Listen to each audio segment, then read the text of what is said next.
ஓம் சரவண பவ. ஒரு மனுஷனுக்கு சாவு வர்றது எப்படி வருது பாருங்க.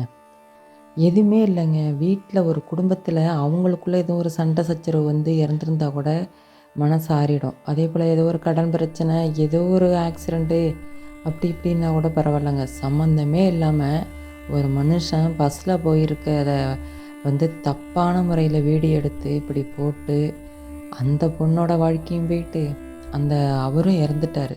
கேரளா நியூஸ் தாங்க நான் சொல்லிக்கிட்டு இருக்கேன். அவர் எப்படி இருக்கார் பாருங்க. கேரளா நியூஸ்னு போட்டு பார்த்தாலே அந்த மனுஷன் நல்ல ஒரு ஒரு நல்ல மனுஷனாக இருக்க தொட்டு தான் அவரால் அந்த அவமானத்தை தாங்கிக்க முடியாமல் எவ்வளோ ஒரு மன உளைச்சலில் இருந்தால் அவர் வந்து உயிரையே விட்டுருப்பார். இது கேட்கும்போது எவ்வளோ கொடுமையாக இருக்குது பாருங்கள்.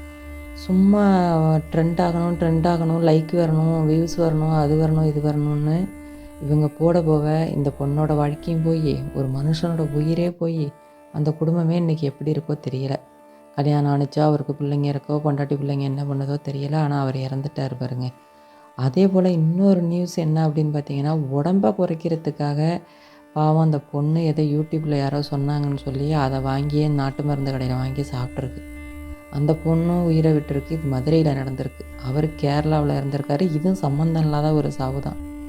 இந்த பொண்ணு மதுரையில் இருந்ததும் சம்மந்தம் இல்லாமல் இது வாங்கி சாப்பிட்டு யாரையாவது கேட்டிருந்துருக்கலாம், தெரிஞ்சவங்கள்ட்ட கேட்டிருந்துருக்கலாம். பாவம் யூடியூப்பில் சொன்னதை உண்மையாக நினச்சி. ஏன்னா எல்லோரும் உண்மையை சொல்கிறாங்களா, என்ன நடக்குதுன்னே தெரியலையே. இப்போ வந்து உண்மையாக எத்தனையோ பேர் வந்து உண்மையாகவே வெயிட் லாஸ் வீடியோலாம் போடுறாங்க. இப்போ யாரோட வீடியோவை நம்புறது, யாரோட பதிவை நம்பாமல் சாப்பிடாமல் இருக்கிறதுன்னு தெரியாமல் போயிட்டு.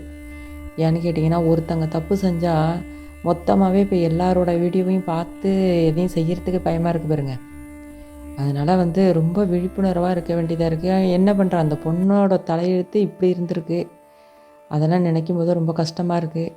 அதனால் வந்து உடம்பு குண்டாக இருக்குது, நம்ம வெயிட் லாஸ் பண்ணணுமே, அதை பண்ணணுமே அப்படின்னலாம் நினைக்காதீங்க.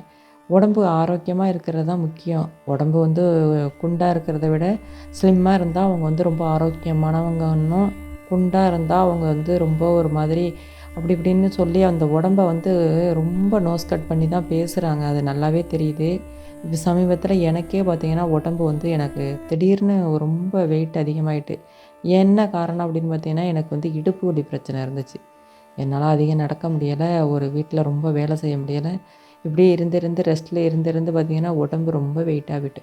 பார்க்குறவங்கெல்லாம் ஒரு மாதிரியாக அந்த உடம்பு பலூன் மாரி இருக்குங்கிறதும், பீப்பா மாரி இருக்குங்கிறதும், பூனைக்குட்டி மாரி நடந்து வருதுங்கிறதும், யானை மாரி நடந்து வருதுங்கிறதும், ஒரு புடவையை ஒழுங்காக கட்டிட்டு ஒரு காட்டன் புடவை, ஒரு பட்டு புடவை ஒன்று கட்டிட்டு போக முடியலை.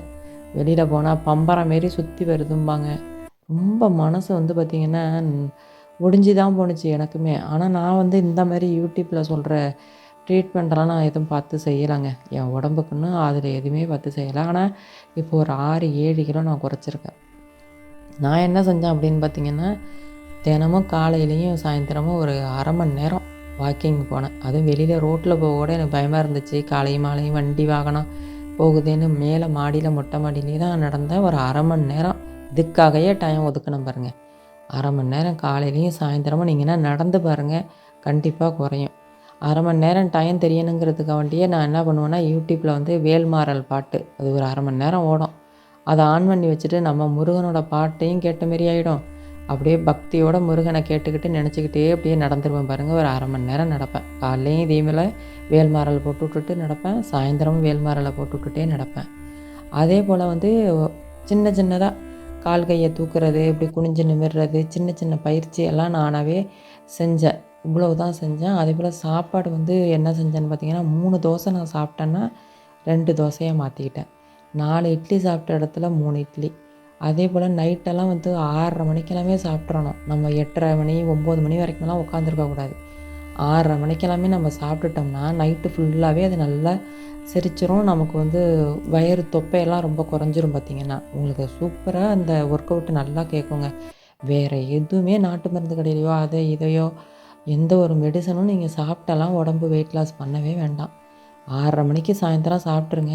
அதே போல் இந்த வாக்கிங் காலையிலையும் சாயந்தரம் வாக்கிங்கு சின்ன சின்ன பயிற்சி, அதோடு வந்து கொஞ்சமாக வெந்நீர் அடிக்கடி இப்போ நீங்கள் நல்லா சாப்பிட்றீங்கன்னு வச்சிங்களேன், வெந்நீரை போட்டு குடிச்சிடுங்க, நல்லா செரிச்சு போயிடும். இவ்வளவு தான். அதோடு வந்து கொள்ளு இருக்குது பாருங்கள், அந்த கொல்லை வறுத்து ஒரு உடச்சி வச்சுக்கிட்டோம்னு வச்சிங்கன்னா கொள்ளு ரசம், அதே போல் கொள்ளை சும்மாவே வறுத்து வச்சுட்டு சாப்பிட்டோம்னா அவ்வளோ வாசமாக இருக்கும். கொள்ளு தண்ணி இதெல்லாமே போட்டு குடிக்கலாம். வெந்தயம் சாப்பிடலாம்.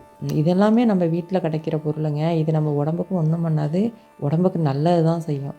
அதனால் நீங்கள் வந்து எப்போவுமே எதையுமே செய்யலாம். யூடியூப்பை பார்த்து செய்கிறதுன்னு இருக்குது. இப்போ யாரை நம்புறதுனே தெரியாமல் போயிட்டு, இப்போ நானே சொல்கிறேன், என்னையே நீங்கள் நம்பி செஞ்சால் தான் போச்சு. இவ எதையோ சொல்லிக்கிட்டு இருக்கா அப்படின்னு நீங்கள் போனாலும் அதுக்கு நான் ஒன்றும் பண்ண முடியாது பாருங்க. ஆனால் நான் சொல்கிறது வந்து இது எனக்கு என் அனுபவத்தில் நான் எந்த ஒரு யூடியூப்பையோ நாட்டு மருந்து கடையிலையோ வாங்கி சாப்பிட்லாங்க.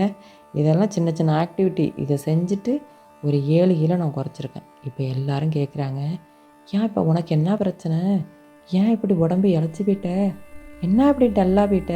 ஏன் இப்படி இளைச்சி போயிட்ட? இது என்னங்க குண்டா போன அன்னைக்கும் பொதுக்க பம்பராங்கிறீங்க.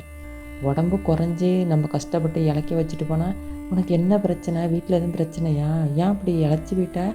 ஆளே ரொம்ப டல்லாக போயிட்ட? எப்படியெல்லாம் மனுஷன் நாக்கு கேட்குது பாருங்களேன். உண்மையிலே சொல்கிறேன், நல்லா இருந்தாலும் பேசுவானுங்க, வாழ்ந்தாலும் பேசுவான், தாழ்ந்தாலும் பேசுவாங்கிற மாதிரி அவனுக்கு பயந்து நம்ம வாழ முடியாதுங்க. உங்கள் வாழ்க்கையை நீங்கள் வாழுங்க. இந்த வீடியோ பிடிச்சிருந்துச்சு அப்படின்னா ஓம் சரவண பவன் கமெண்ட் பண்ணுங்கள். ஏன்னா நான் முருகருடைய பக்தியாக தான் இருக்கேன். முருகரோட வீடியோக்கள் தான் நான் பதிவிட்டுக்கிட்டு இருக்கேன். நீங்களும் முருக பக்தராக இருந்தீங்க அப்படின்னா ஓம் சரவண பவன் கமெண்ட் பண்ணுங்கள்.